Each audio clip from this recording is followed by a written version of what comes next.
시청자 여러분 안녕하십니까? 뉴스9 윤정호입니다. 브라질과의 축구 경기 중계 관계로 1시간 늦게 인사드립니다. 연휴가 끝나고 일상으로 돌아간 첫날입니다만 다소 무거운 뉴스부터 전하게 돼 안타깝습니다. 경기도 양평에서 한 공무원이 자택에서 숨진 채 발견됐는데 최근 김건희 특검에서 피의자로 조사받고 귀가한 지 일주일 만이었습니다.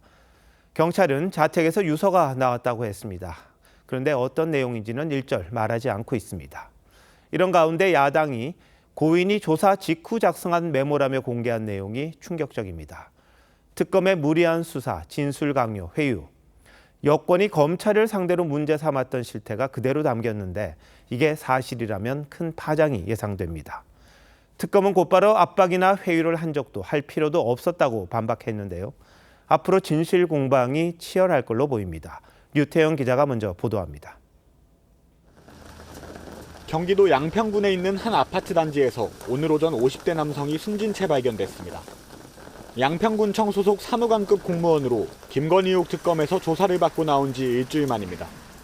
경찰차, 소방차, 119차, 감사가 다 들어왔죠.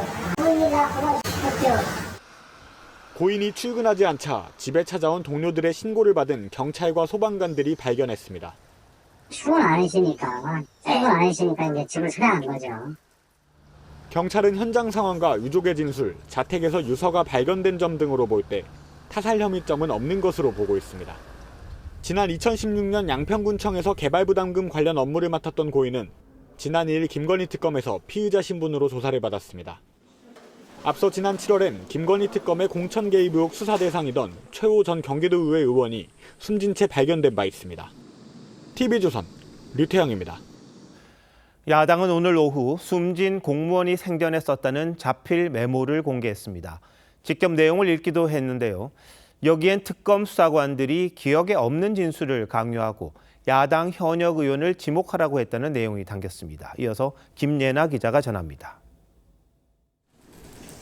국민의힘 장동혁 대표가 숨진 양평군 공무원이 작성했다는 메모를 확보했다며 기자간담회를 열었습니다. 특검 수사로 고통스러웠다는 내용을 직접 읽었습니다. 모른다고, 기억 안 난다고 사실대로 말을 해도 계속 다그친다. 수사관의 강압에 전혀 기억도 없는 진술을 했다. 답도 수사관들이 정해서 요구하며 빨리 도장 찍으라고 계속 강요한다는 내용도 담겼습니다. 또 특검이 공흥지구 개발 특혜 의혹이 불거진 시기에 양평군수를 지낸 국민의힘 김선교 의원을 지목하라고 했다는 내용도 있습니다. 김성교 의원님은 잘못도 없는데 계속 회유하고 지목하란다. 또 이렇게 치욕을 당하고 직장 생활도 삶도 귀찮다는 심경도 담겼습니다. 경찰 관계자는 자택에서 발견된 유서엔 야당이 공개한 자필 메모가 없다며 우리가 직접 확보한 게 아니어서 진위 여부를 확인하기 어렵다고 했습니다. 메모는 박경우 변호사가 야당에 제공했습니다. 박 변호사는 고인이 지난 2일 특검에 출석해 지난 3일 새벽까지 조사를 받은 뒤 작성한 메모라며 어제 변호인 선임 관련으로 고인과 만나 전달받은 것이라고 했습니다. TV조선 김예나입니다. 김건희 특검은 야당 주장을 곧바로 반박했습니다. 고인을 조사할 때 강압도 회유도 없었다고 밝힌 겁니다. 고인이 조사를 받은 공흥지구 개발 특혜 의혹은 어떤 사건인지까지 조유진 기자가 설명합니다. 김건희 의혹 특검은 국민의힘이 기자간담회를 연 지 2시간여 만에 공식 입장을 냈습니다. 특검은 삼가 고인에 대한 조의를 표한다면서도 지난 2일 특검을 조사해서 강압이나 회유는 없었다고 밝혔습니다. 당시 식사 시간 2번, 휴식 시간 3번을 보장했고 심야 조사는 고인의 동의를 받아 진행했다고 했습니다. 다른 공무원들은 2번에 걸쳐 조사를 받았지만 고인은 한 번뿐이었다고도 했습니다. 그러면서 조사 후 담당 경찰관이 건물 바깥까지 배웅했다며 건물 외부 CCTV를 통해 강압적 조사가 없었다는 간접 정황도 확인했다고 했습니다. 고인이 조사를 받은 의혹은 김건희 여사 모친 최은순 씨의 가족회사가 2011년부터 2016년까지 경기 양평 공흥지구에 아파트 개발 사업을 하면서 개발부담금 면제 등 각종 특혜를 받았다는 내용입니다. 위 개발 사업 시행 회사인 ESIND 사무실, 위 사무실이 이치하고 있는 온요양원 등 8곳에 대한 압수수색을 실시하고 있습니다. 검찰은 2023년 김 여사의 오빠인 김진우 씨와 양평군 공무원 등을 기소했고 이 가운데 공무원 3명은 지난해 8월 1심에서 무죄를 선고받았습니다. 이와 별도로 김건희 특검은 2023년 5월 한 시민단체가 공수처에 고발한 개발부담금 면제 의혹 등을 이첩받아 수사하고 있습니다. TV조선 조유진입니다. 양평군 공무원 사망에 국민의힘은 특검의 강압 수사를 비판하며 격앙된 반응을 보였습니다. 장동혁 대표는 특검을 향해 조폭이라고까지 했는데 민주당은 죽음을 정쟁에 끌어들이지 말라고 경고했습니다. 조성호 기자의 보도입니다. 국민의힘 장동혁 대표는 평범한 국민이 특검의 무도한 수사로 희생됐다며 특검을 조폭에 비유했습니다. 조폭 같은 특검이 미쳐 날뛰어도 모두가 침묵하는 그런 나라가 됐습니다. 억울하게 죽어가도 그저 침묵하는 나라가 됐습니다. 숨진 양평군 공무원이 남긴 자필 메모 전문을 낭독한 장 대표는 고인의 진술서 한 장이 무너져 내리는 대한민국을 막고 특검의 무도한 칼춤을 막는 거룩한 희생이 되기를 바란다고 했습니다. 숨진 공무원 측 변호인을 맡을 것으로 알려진 박경호 변호사도 특검이 강요와 압박 등 불법 수사를 했다고 주장했습니다. 국민의힘 대전 대덕구 당협위원장이기도 한 박 변호사는 유족과 상의해 특검과 담당 수사관을 직권남용, 가혹행위, 허위 공문서 작성 등으로 고소할 계획이라고 밝혔습니다. 이렇게 민중기 특검의 강요, 회유, 압박, 유도신문, 반복신문, 심야조사 이것은 불법 수사입니다. 국민의힘 역시 국정감사를 통해 특검의 강압수사 여부를 집중 파헤치겠다는 계획입니다. 민주당은 숨진 공무원에게 애도의 뜻을 전하면서도 국민의힘이 정쟁 소재로 악용하고 있다고 비판했습니다. 박수현 수석 대변인은 안타까운 죽음마저 정쟁에 끌어들이는 우를 범하지 말라며 고인에 대해 진심으로 명복을 빌고 유가족에게 위로를 전하는 것이 먼저라고 지적했습니다. TV조선 조성호입니다.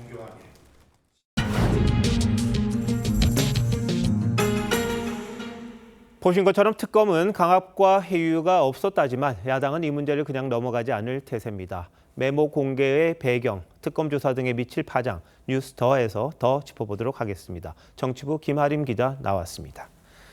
자, 김 기자, 이 공무원이 남긴 메모 어떤 성격의 글이라고 봐야 합니까? 해당 메모 말미엔 10월 3일 3시 20분이라는 시각과 함께 고인의 서명이 있습니다. 바로 전날 새벽 1시까지 특검 수사를 받은 상황이었는데 바로 다음 날 글을 적은 겁니다. 수사를 받은 직후의 심경을 기록하려 했던 걸로 보이는데 특검은 고인이 사망한 장소에서 발견된 실제 유서는 아니라고 강조했습니다. 오늘 메모를 공개한 국민의힘 장동혁 대표는 고인이 남긴 진술서라는 표현을 썼습니다. 네, 그런데 해당 메모를 유족이 아닌 국민의힘에서 공개한 배경, 이건 어떻게 봐야 하나요? 국민의힘이 사실 공무원의 메모를 알게 된 건 오늘 오전이었습니다. 국정감사 현판식이 끝난 뒤 양평 지역구 의원인 김성교 의원이 변호사에게 받은 자필 메모를 장동혁 대표에게 보여줬다고 합니다.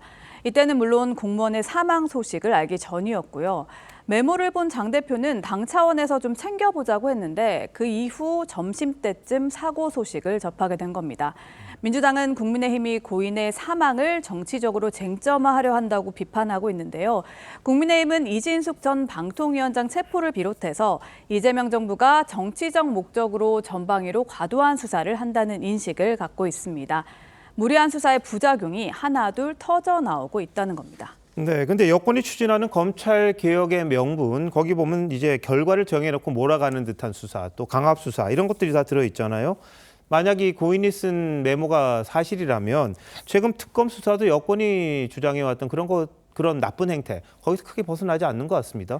네, 맞습니다. 앞서도 전해드렸지만 특검 수사 대상자가 숨진 건 지난 7월 공천 개입 의혹 관련 최호 전 경기도 의원에 이어 두 번째입니다. 물론 당시 특검은 수사와 관련해 일체 접촉한 사실도 없고 소환 계획도 없었다고 했지만 야권에선 특검의 정치적 수사에 압박을 느낀 것 아니었겠느냐고 의심하고 있습니다. 특히 김건희 특검은 현재까지 14명을 구속하고 19명을 기소했는데 상당수 피고인들이 공소장에 김건희가 없다며 별건 수사란 주장을 하고 있습니다. 국민의힘은 민주당이 검찰의 무도함을 지적하며 검찰개혁을 주장하더니 결국 정치적 목적을 위해 특검의 칼날로 민간인까지 희생시키고 있다고 지적하고 있습니다. 네, 3대 특검이 동시다발적으로 출범했을 때 혹시 서로 경쟁이 치열하지 않을까, 과잉 수사를 하지 않을까 이런 우려가 좀 있었던 게 사실입니다. 특검은 부인하고 있습니다만 법적 조치를 한다니까 재판을 통해서 사실관계가 밝혀지지 않을까 싶네요. 김 기자, 잘 들었습니다.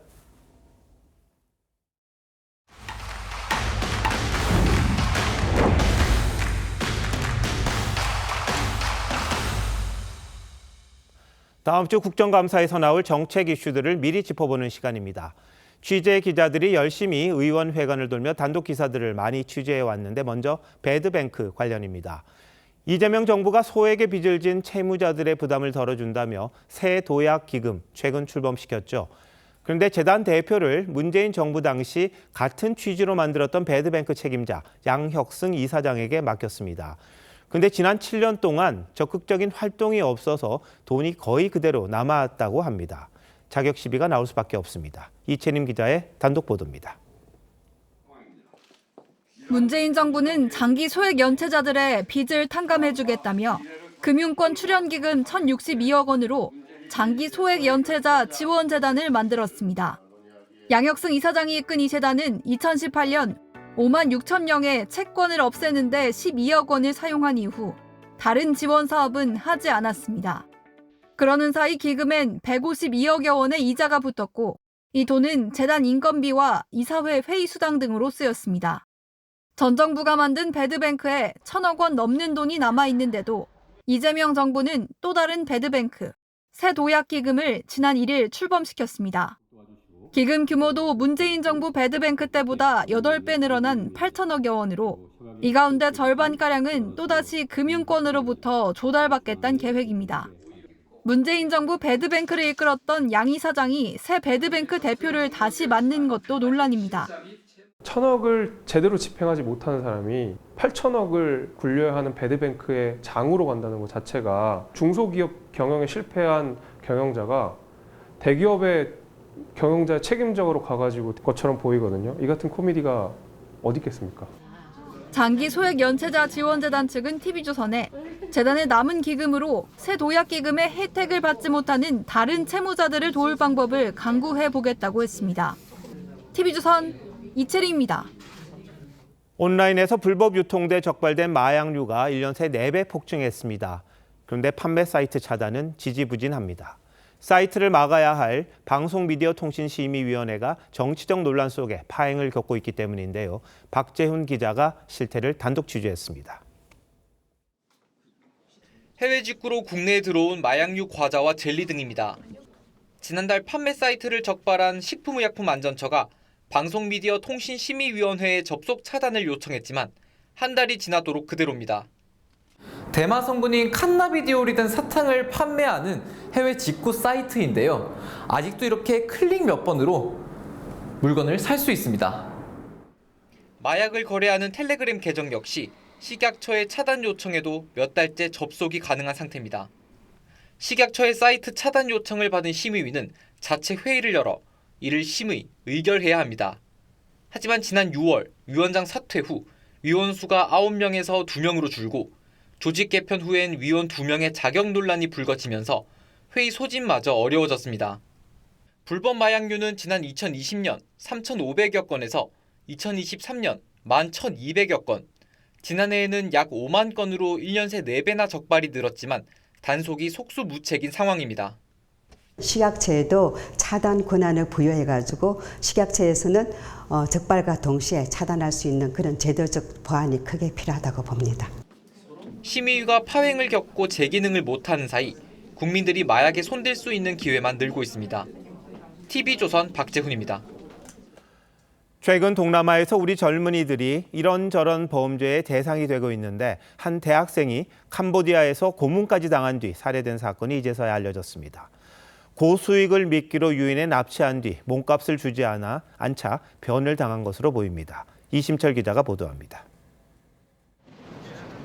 경북 예천에 사는 대학생 박모 씨는 지난 7월 17일 캄보디아로 출국했습니다.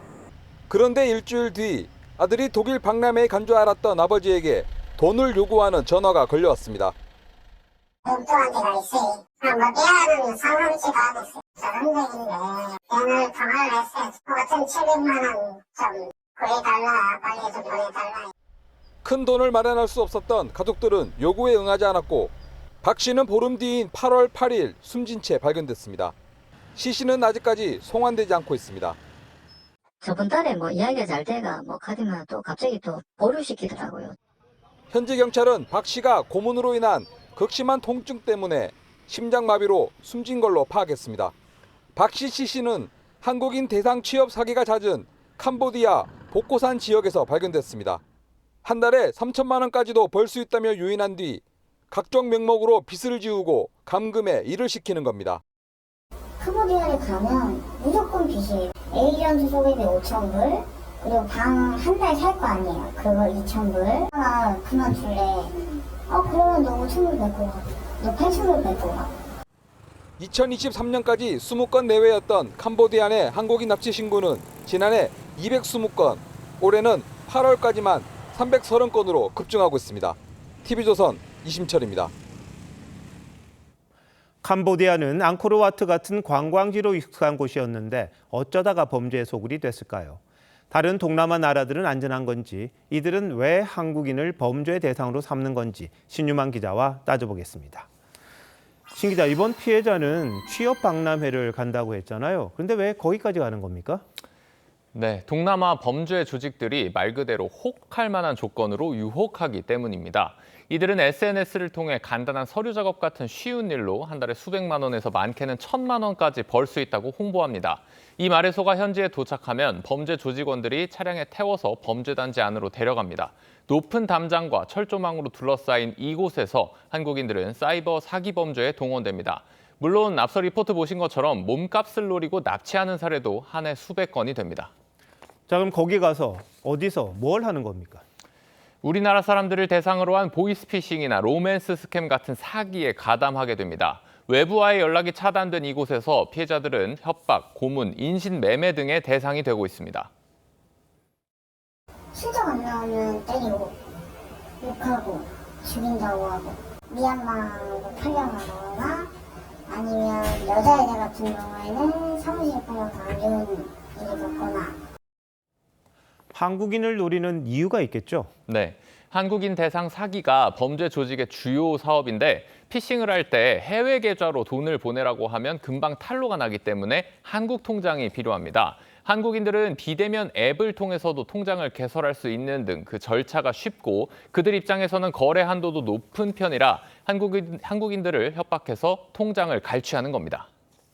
캄보디아는 왜 범죄의 온상이 되는 겁니까? 그리고 다른 동남아 국가들은 안전합니까? 범죄 조직의 수괴로 삼합회 같은 중국계 갱단들이 지목되고 있는데요. 이들은 중국 내부에서 단속이 심해지자 캄보디아, 미얀마, 베트남 등으로 옮겼고 이 가운데 캄보디아가 주 무대가 되고 있습니다. 캄보디아는 38년 동안 이어온 독재 체제가 부패해 정부 조직이 범죄 단체와 유착됐다는 지적을 받고 있는데요. 범죄로 조성된 지하 경제가 정부의 막대한 자금원이 되고 있어서 외국인 피해자가 발생해도 공조 수사나 송환 등이 잘 이루어지지 않는 실정입니다. 공권력이 각 지역까지 다 미치지 않는 사례도 상당히 많이 있고 범죄 조직단들 있죠. 이 사람들과 경찰관이나 이런 관리들과의 부정적인 결탁, 그런 사례도 있습니다. 우리 국민 목숨이 달린 일이잖아요. 해결책은 없을까요? 네, 지금 보시는 것은 캄보디아 내의 범죄 단지 밀집 지역을 표시한 지도입니다. 수도인 프놈펜 일대까지 해당이 되는 만큼 업무상 출장 가시는 분들은 특히 조심하셔야겠습니다. 우리나라 외교부도 캄보디아 여행 자제령을 내렸기 때문에 여행도 당분간은 가지 않는 게 좋습니다.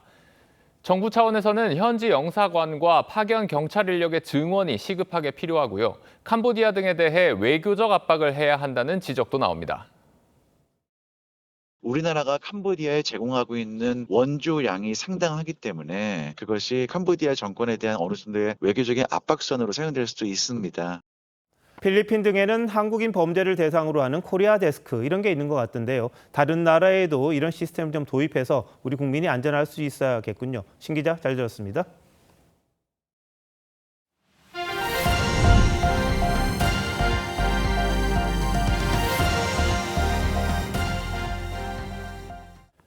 북한이 어젯밤 당 창건 80주년을 기념하는 전야제를 열었습니다. 김정은 위원장 옆에는 중국과 러시아의 국가서열 2위가 나란히 섰는데요.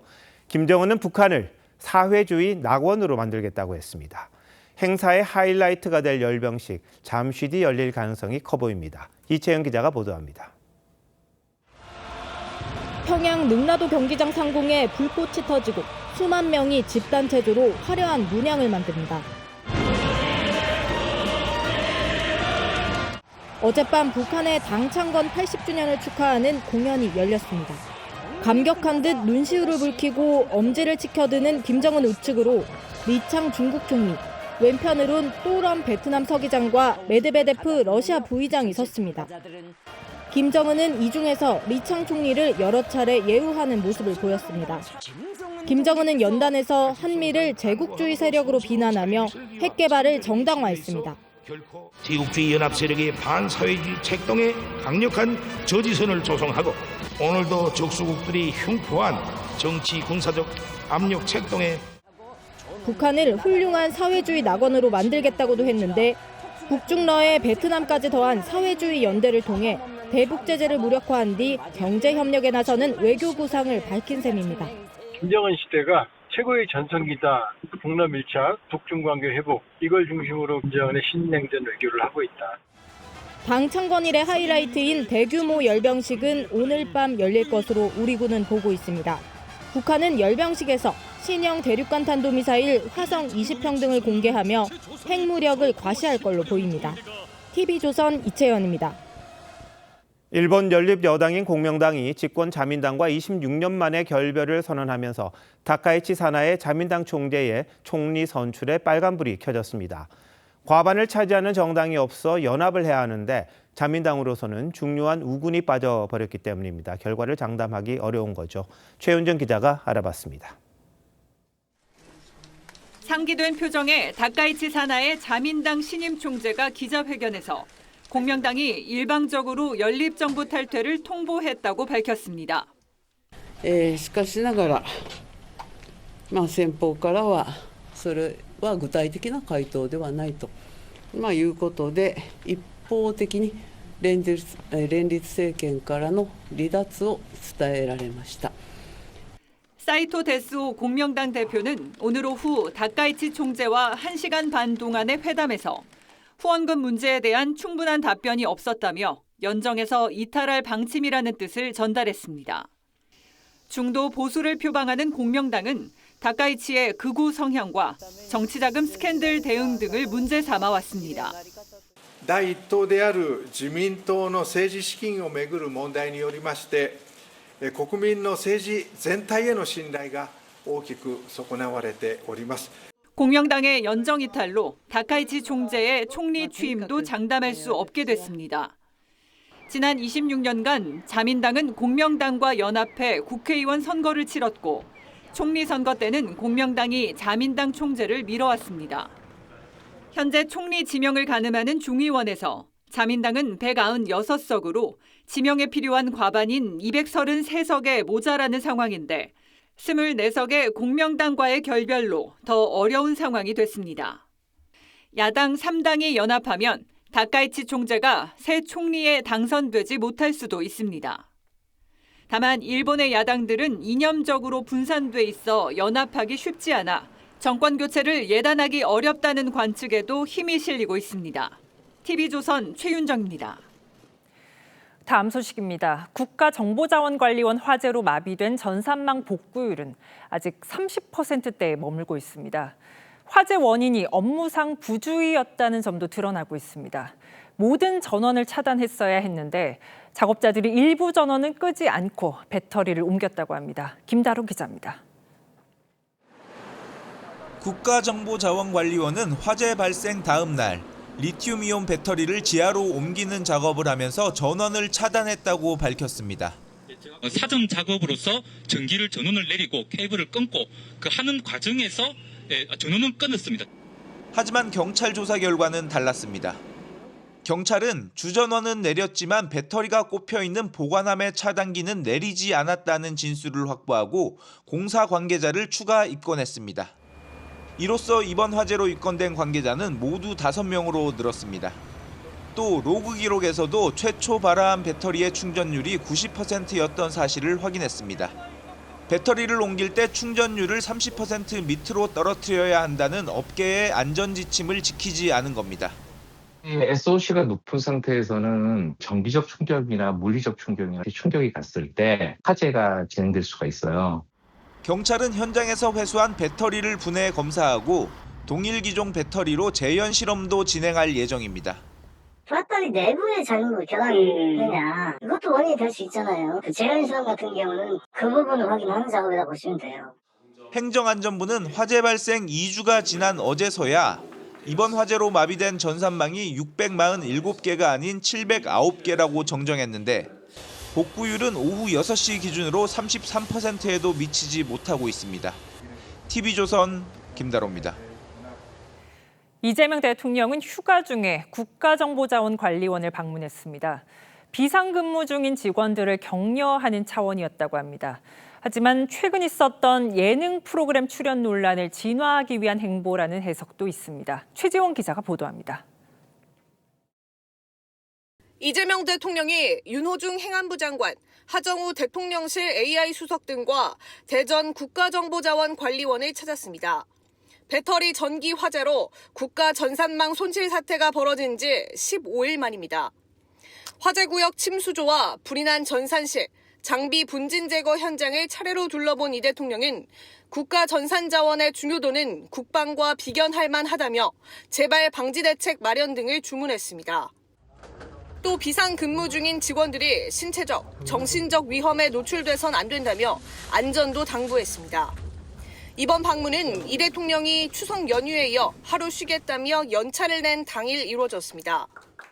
저도 샌드위치 데이에는 연차를 내가지고 공식적으로는 쉴 생각입니다. 쉬는 건 쉬는 거예요. 아침에 출근 안 하는 것만 어딥니까? 재난 상황에서 예능 출연을 감행했다는 비판을 의식한 것 아니냐는 해석도 나옵니다. 또 일부 장면만 편집된 2분여짜리 음소거 영상만 제공된 걸 놓고도 뒷말이 나옵니다. 평소 국무회의 등을 생중계하며 대통령 일정을 국민에 투명하게 공개하겠다는 기존 방침과 배치된다는 겁니다.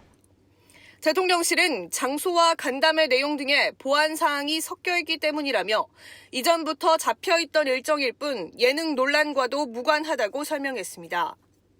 국민의힘은 2주나 지나서 현장의 모습을 드러낸 건 책임 회피이자 생색내기 방문이라고 비판했습니다. TV조선 최지원입니다.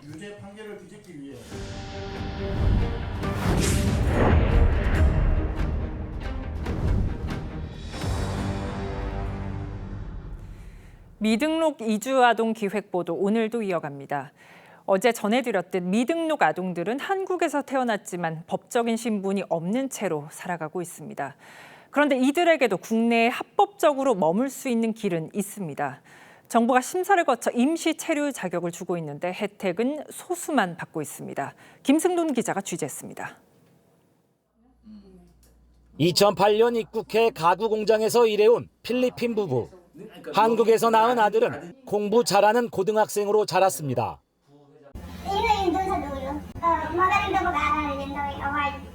반장이에요.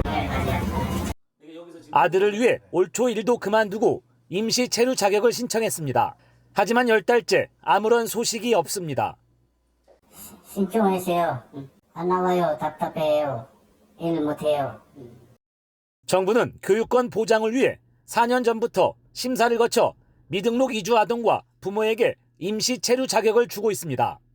하지만 심사 기간이 긴데다 6살 미만은 대상에서 제외돼 최근까지 1,500명 정도만 자격을 얻었습니다. 초등학교에 들어가기 전까지는 그런 체류적인 보호를 받지 못하다 보니까 오히려 그게 역으로 교육이 결핍되거나 또 음지로 그 사례들이 숨겨져서 위험한. 지자체가 보육료와 의료비 등을 지원하려 하지만 이마저도 쉽지 않습니다. 불법 체류자를 발견하면 출입국 관리소에 알려야 하기 때문입니다. 여러 가지 지원 사업을 계획 중인데 그 지원 사업에 대해서 31개 시군이 적극적으로 신청하지 못하는 그런 상황에 있습니다. 정부 구제책은 그나마 오는 28년까지만 한시적으로 운영됩니다. 저출산 문제의 해법으로 이민까지 제시되는 상황에서 사실상 한국인과 다름없는 미등록 이주 아동부터 사회 일원으로 받아들여야 한다는 목소리가 커지고 있습니다. 교육뿐만 아니라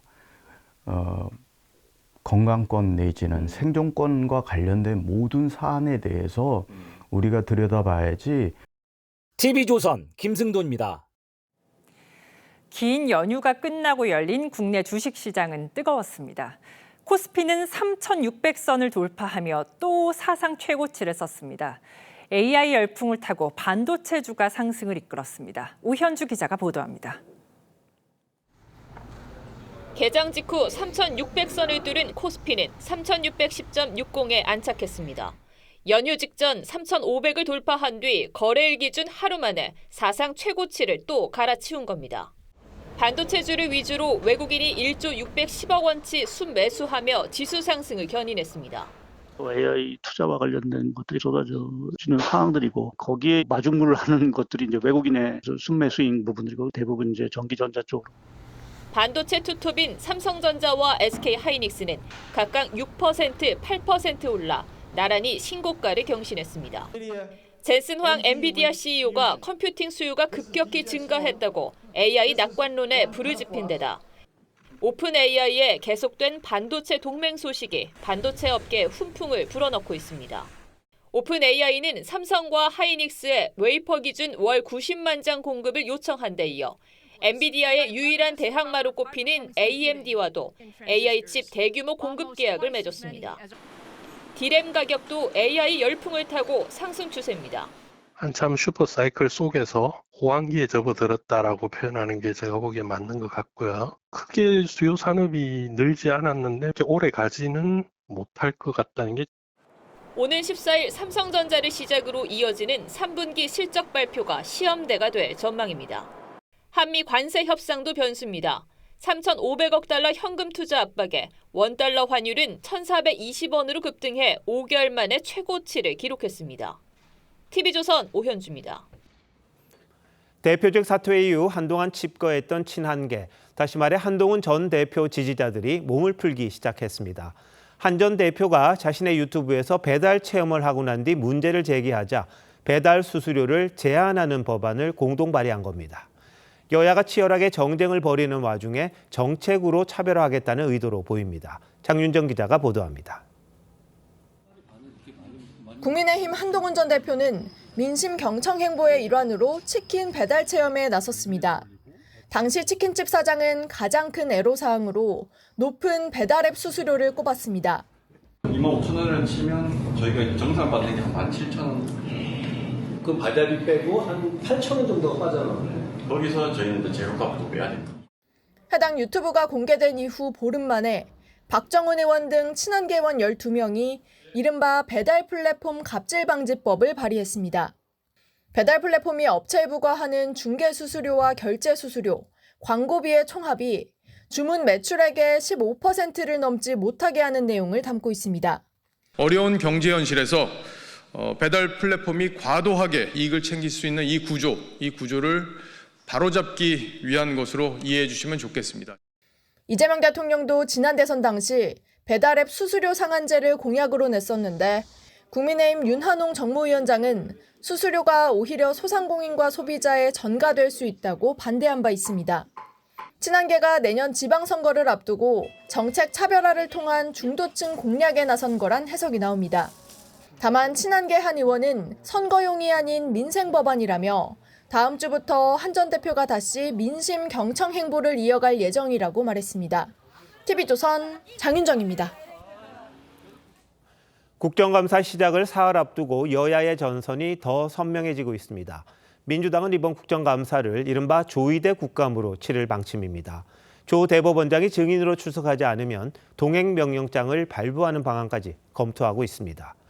국민의힘은 국가정보자원관리원 화재 사고 당시 이재명 대통령의 48시간 행적을 규명하겠다며 국정조사 요구로 맞불을 놨습니다. 황정민 기자입니다. 국회 법제사법위원회는 당초 하루였던 대법원 국정감사를 민주당 주도로 13일과 15일 이틀로 늘렸습니다. 가결되었음을 선포합니다. 대법원장은 관례적으로 짧은 인사말과 간단한 종합답변만 해왔는데 민주당은 이틀 모두 조 대법원장이 증인으로 나와 직접 질의에 답변해야 한다는 입장입니다. 불응할 경우 동행명령장 발부와 고발 등의 강경 대응도 예고했습니다. 개혁에 저항하는 반동의 실체들입니다. 반격의 여지를 남겨두면 언제든 다시 내란 세력은 되살아납니다. 실제로 법사위가 동행명령장 발부를 의결하면 국회 사무처에선 명령장을 들고 조 대법원장을 찾아가 동행을 요구하게 됩니다. 앞서 민주당은 사상 처음으로 현직 대통령이던 윤석열 전 대통령과 김건희 여사에게 동행명령장을 발부했지만 강제력이 없어 집행이 불발된 바 있습니다. 하나, 둘, 셋. 국정감사 종합상황실 현판식을 가진 국민의힘은 국가정보자원관리원 화재 사고 원인과 복구 지연, 그리고 이재명 대통령의 예능 프로 촬영 문제까지 따져 묻겠다며 국정조사를 요구했습니다. 대내외적인 위기 상황에 대통령 부부의 예능 프로그램 출연은 국민을 허탈하게 만들었습니다. 이와 함께 민주당 원내지도부가 사실상 불가기조를 밝힌 김현지 제1부속실장 증인 출석 문제에도 화력을 집중하겠다는 방침입니다. TV조선 황정민입니다.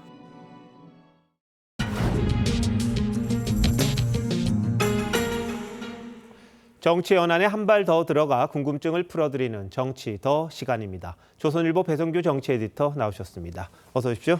안녕하세요. 자, 오늘 주제 말씀해 주시죠. 네, 희대의 현지 국감입니다. 희대의 현지 국감. 네. 희대는 역대 보기 드문이라는 뜻이고 네. 현지는 뭐 현장 국감 이런 거는 아닐 것 같은데요. 네, 그렇습니다. 이번 국감의 최대 쟁점이 조이대 대법원장과 또 이재명 대통령의 최측근인 김현지 제1부속실장이 될 것이라는 뜻입니다. 아, 희대, 현지. 네, 예. 그렇습니다. 민주당은 조 원장을 13일과 15일 예정돼 열리는 대법원 국정감사에 불러내기 위해서 지금 총력전을 펴고 있습니다. 네. 국민들이 내란 종식과 사법개혁을 원한다면서 내란 잔재 청산이 이번 국감의 가장 큰 과제라고 했습니다. 이른바 조이대 국감을 하겠다는 겁니다. 그런데 반면 국민의힘은 독재 저지와 민생 회복이 추석 민심이라고 했습니다. 그러면서 이재명 정부의 위선과 실정을 파헤치겠다고 했는데요. 그 상징적 인물이 김현지 실장이고 반드시 불러내겠다는 겁니다. 네, 그럼 조이대 대법원장부터 한번 살펴보죠. 네. 조 원장에 대해서는 뭐 동행명령장 이야기가 아까 리포트에서 나왔습니다. 네. 실제로 그런가요? 물러나라는 건가요? 네, 민주당은 조 원장이 출석하지 않으면 일반 증인들처럼 강제로 국감장에 끌어낼 수 있다고 으름장을 놓고 있습니다. 네. 이게 동행명령입니다. 이 전례가 없는 일인데요. 현재 민주당 분위기를 보면 가능성이 없는 것도 아닙니다. 이 정청래 대표는 이재명 대통령 선거법 위반 사건에 대한 대법원의 파기환송 판결을 두고서 조이대인 아니라고 했습니다. 그러니까 당시 판결 과정과 대선 개입 의혹에 대해 조 원장이 직접 나와서 설명하라고 요구합니다. 나아가서 조 원장이 자진 사퇴하라는 게 강경파들의 요구입니다. 이 정치적 파상 공세를 통해서 조 원장과 대법원에 항소를 받아내겠다 이런 의도가 아닌가 싶습니다. 그러니까 항복을 받아내겠다 이런 네. 그런 거죠. 자, 그런데 과연 조 대법원장 국감에 나올까요? 네, 그동안 대법원 국감에서는 대법원장이 잠시는 나옵니다. 나와서 인사를 간단하게 하고 퇴장하는 게 관례였습니다. 네. 이 주요 현안에 대한 답변은 법원 행정처장이 대신했습니다. 그런데 이번엔 원장이 증인 선서를 하고 또 증인석에 앉아서 직접 답변하라고 요구하고 있는 겁니다. 네. 이 현재 대법원과 여당 간의 협의가 진행되고 있다고 하는데요. 타협점을 찾는 게 쉽지 않아 보입니다. 네. 이 조 원장에겐 지금 3가지 선택지가 있어 보입니다. 먼저 증인석에 앉는 건데요. 이건 전래덕권이와 큰 망신을 당할 수 있습니다. 또 사법부 수장으로서 독립성을 훼손할 수 있다. 이런 비판이 나올 수도 있고요. 두 번째는 아예 불참하는 건데요. 이때 동행명령과 고발까지 당할 수 있습니다. 이 세 번째는 이제 과거처럼 잠시 인사하고 퇴장하는 건데 만일에 법사위원장이 퇴장을 불허한다거나 민주당 의원들이 뭐 경위를 동원해서 물리적으로 막을 수도 있습니다. 네. 이러면 나갈 수도 없고 앉을 수도 없고 진퇴양난이 될 수 있는 건데요. 이 조 원장이 이 고민이 깊어질 수밖에 없습니다. 하지만 압박에 밀려서 자진 사퇴할 가능성은 거의 없다고 얘기들이 나옵니다. 뭐 해외 토픽감이 되지 않을까 싶기도 합니다. 자, 국내임 이야기 한번 볼까요? 거꾸로 김현지 국감을 내세우고 있죠. 네, 희대의 국감에 맞서서 현지 국감으로 대응하겠다. 이런 맞불 전략인데요. 네. 국회 운영위뿐 아니라 농해수위에서도 증인 출석을 요구했습니다. 김 실장의 국감 출석을 빼주려고 비서관 인사까지 냈다는 의혹, 이거 밝히겠다. 네. 또 하나는 백현동 개발 의혹, 또 각종 인사 의혹까지 모두 따지겠다는 겁니다. 이 대법원장은 강제로 출석시키면서 어떻게 김 실장은 봐주느냐 이런 논리인데요. 하지만 김 실장이 출석할지는 아직도 오리무중입니다. 뭐 국회 권력은 다 민주당이 쥐고 있어서 이게 네. 쉽지는 않아 보이기도 하네요. 자, 근데 추석 연휴 내내 논란이었던 게 이 대통령 예능 출연 문제였는데 이거 여전히 이어지고 있습니까? 네, 그렇습니다. 이 국민의힘은 국정자원관리원 화재에 대한 국정조사를 요구했습니다. 이 피해 규모나 발생 원인뿐 아니라 이 대통령이 화재 이후 이틀간 무엇을 했는지 이른바 잃어버린 48시간도 따져보자는 겁니다. 네. 이 대통령 오늘 연차 냈었는데요. 화재 현장을 찾았습니다. 이것도 아마 이런 논란을 의식한 것으로 보입니다. 또 박수현 민주당 대변인이 예능 출연과 관련해서 박성훈 국민의힘 대변인이 보낸 사과 문자를 공개했는데요. 네. 본인도 또 동시에 사과했죠. 이 또한 예능 논란을 조기 진화하려는 그런 뜻으로 해석이 됩니다. 예, 뭐 다음 주부터 국감이 시작되는데 늘 여야가 충돌하는 모습도 비춰지긴 했었거든요. 좀 정책을 다시 체크하는 게 국감 아닙니까? 맞습니다. 본래의 뜻에 좀 맞았으면 좋겠네요. 네. 에디터 잘 들었습니다.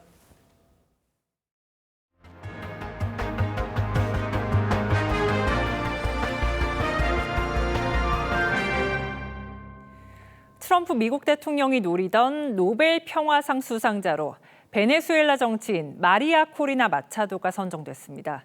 독재 정권에 맞서 민주화 운동을 펼쳐온 인물입니다. 노벨위원회는 어둠 속에서도 민주주의의 불꽃이 계속 타오르게 한 여성이라고 평가했습니다. 변재영 기자입니다. 베네수엘라 국기를 흔들며 지지자들에게 인사하는 야당 지도자 마리아 마차도. 마두로 대통령의 3번째 취임식을 하루 앞두고 부정선거 의혹과 폭압 정치를 비판하기 위해 연단에 섰습니다.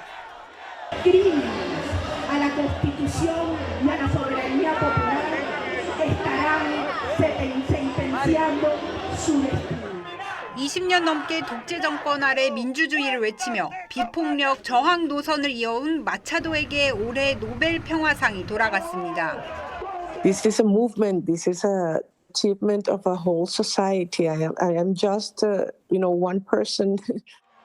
노벨위원회는 법치가 훼손되고 권력이 쏠리는 흐름 속에서 마차도의 투쟁은 민주주의의 본질을 일깨운다고 했습니다. To defend the principles of popular rule, even though we disagree. At a time when democracy is under threat. 평화 중재자 면모를 부각시키며 공공연히 노벨상을 받고 싶다던 트럼프 대통령의 수상은 불발됐습니다. President Donald Trump has repeatedly said he deserves the Nobel Peace Prize and he'd like to have it. The room is filled with both courage and integrity.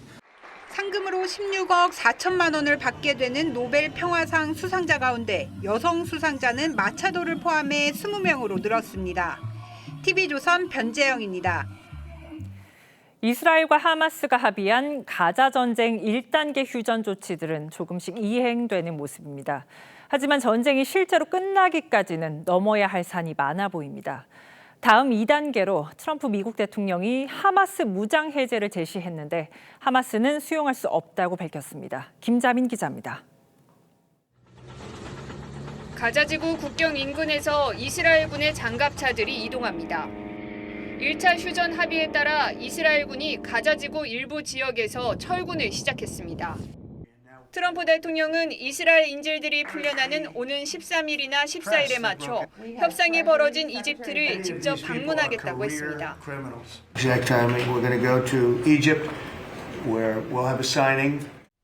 트럼프 행정부는 휴전 합의 지원을 위해 중동 지역에 병력 200명을 파견할 예정으로 알려졌는데 종전 매듭을 확실히 지어 외교 치적으로 굳히려는 의도로 풀이됩니다. 하지만 2단계 휴전까지 성사를 장담하기 어렵다는 우려도 나옵니다. 트럼프의 평화구상 2단계의 핵심은 하마스 무장 해제인데 하마스가 수용할 수 없다며 선을 그었기 때문입니다. The biggest challenge will be getting Hamas to disarm, because without that, we're unlikely to see Israel withdraw fully. 이스라엘이 팔레스타인 국가 수립 자체를 반대하고 있는 것도 난관입니다. 이미 이스라엘의 극우파 강요들이 1단계 합의안에 잇따라 반대하고 있어 향후 휴전 이행 과정에서 걸림돌이 될 것으로 보입니다. TV조선 김자민입니다. 필리핀 남부 해안에서 규모 7.4의 강진이 발생했습니다. 불과 지난달 말 세부에서 지진이 있었죠. 필리핀 당국은 긴장을 늦추지 못하고 있습니다. 이정민 기자입니다. 건물 천장이 무너져 내리고 몸을 피하느라 정신이 없습니다. 병원에선 환자들이 혼비백산에 쏟아져 나옵니다. 학교 강당에선 학생들이 서로를 부여잡고 의자를 들어올려 머리를 보호합니다. 나란히 세워진 수조들이 심하게 흔들려 물도 이리저리 튑니다. 현지 시간 10일 오전 9시 43분쯤 필리핀 남부 민다나오 섬 동쪽 해안에서 규모 7.4 강진이 발생했습니다. 이번 지진으로 진앙 근처의 다바오 오리엔탈주에선 주택이 무너져 2명이 숨졌습니다.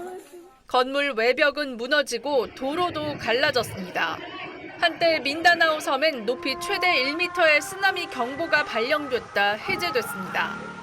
인근 인도네시아 북부에도 최대 50cm의 쓰나미 경보가 발령됐습니다. 인구 170만의 다바오 지역엔 우리 교민도 500에서 600명가량 거주하는데 피해는 없는 것으로 파악됐습니다. 현재 우리 교민 피해는 없습니다. 좀 많이 흔들리긴 했는데 건물이 부서졌다든지 뭐 이런 건 없고요. 그런데 사신 분들 그런 분들한테 안전을 위해서 조심해라고는 공지를 했습니다. 태평양 브레고리에 위치한 필리핀에선 지난달 30일에도 세부 해상에서 발생한 지진으로 74명이 사망하고 건물 7만 2천 채가 피해를 입었는데 최근 열흘간 크고 작은 지진이 계속 이어지고 있습니다. TV조선 이정민입니다.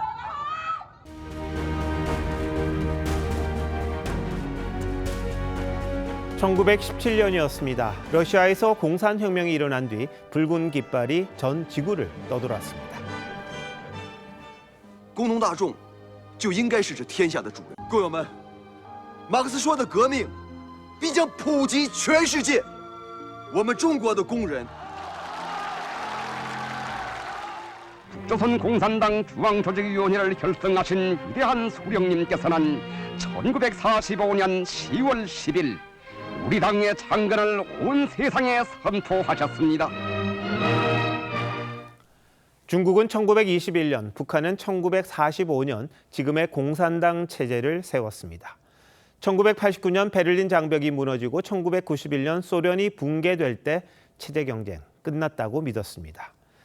미국의 정치 철학자 프란시스 후쿠야마는 자유민주주의 최종 승리를 선언하기도 했습니다. 하지만 지금 그 냉전이 다른 얼굴로 되살아나고 있습니다.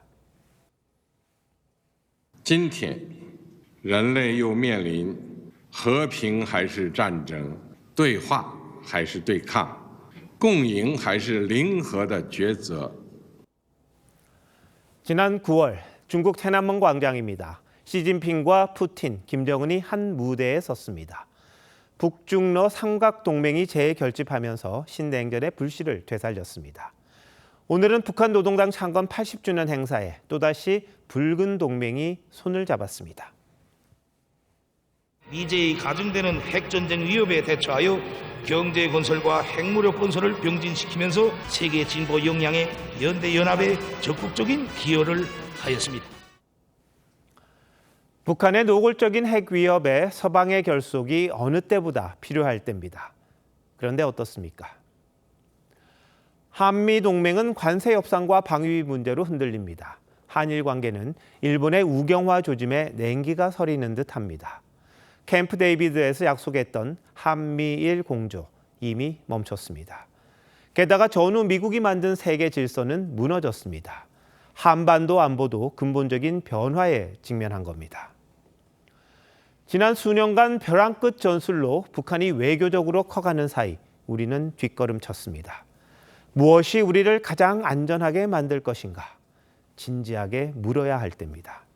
이념의 감정을 넘어 현실을 직시할 때입니다. 안보는 우리의 생존이기 때문입니다. 10월 10일 윤종우 앵커 칼럼, 돌아온 붉은 동맹, 우리는 였습니다.